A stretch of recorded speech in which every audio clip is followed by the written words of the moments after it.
సిద్దిపేట జిల్లాలో Mulugu police sub inspector ACB అధికారులకు చిక్కాడు. Double bedroom ఇల్లు కబ్జా విషయంలో సెటిల్మెంట్ చేసేందుకు బాధితురాలతో ₹1,00,000 ఒప్పందం చేసుకున్నాడు ఎస్ఐ. బాధితురాలి కంప్లైంట్తో ఏసీబీ అధికారులు రంగంలోకి దిగారు. ఒప్పందం తర్వాత ఎస్ఐ డ్రైవర్ లంచం తీసుకుంటూ ఉండగా రెడ్ హ్యాండెడ్గా పట్టుకున్నారు ఏసీబీ అధికారులు. డ్రైవర్ను అదుపులోకి తీసుకుని ఎస్ఐ లంచం వ్యవహారంపై విచారణ చేపట్టారు ఏసీబీ ఆఫీసర్లు. అయితే లంచం తీసుకుంటూ ఏసీబీ అధికారులకు రెడ్ హ్యాండెడ్గా పట్టుబడ్డాడు.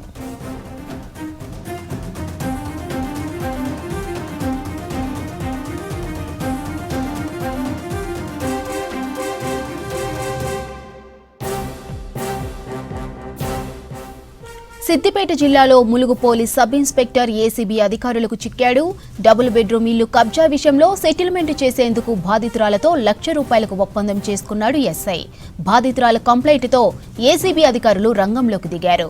ఒప్పందం తర్వాత ఎస్ఐ డ్రైవర్ లంచం తీసుకుంటూ ఉండగా రెడ్ హ్యాండెడ్గా పట్టుకున్నారు ఏసీబీ అధికారులు.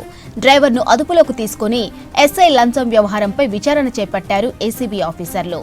లంచం తీసుకుంటూ ఏసీబీ అధికారులకు రెడ్ హ్యాండెడ్గా పట్టుబడ్డాడు.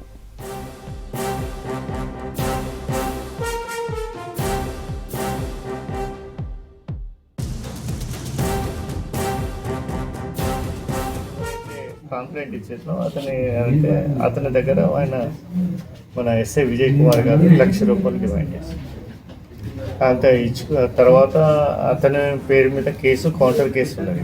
మాకు ఇచ్చిన కాంప్లైంట్ ఉంది, అతని మీద కేసు ఇంకా కౌంటర్ కేసు ఉన్నది అతని పర్సనల్గా. అయితే దాంట్లో కూడా ఇన్వెస్టిగేషన్ హెల్ప్ చేస్తా అని చెప్పేసి టోటల్గా ₹1,00,000 డిమాండ్ చేస్తాం. అది కాదు అని చెప్పేసి 50,000కి ఒప్పుకుంటారు. ఫస్ట్ మాకు మా సిస్టర్ది ఏదైతే ఇల్లు ఏదైతే ఉన్నదో దాన్ని ఎవిక్షన్ చేసిన కాబట్టి డబ్బులు ఇస్తానని చెప్పేసి మాట్లాడుతున్నాం.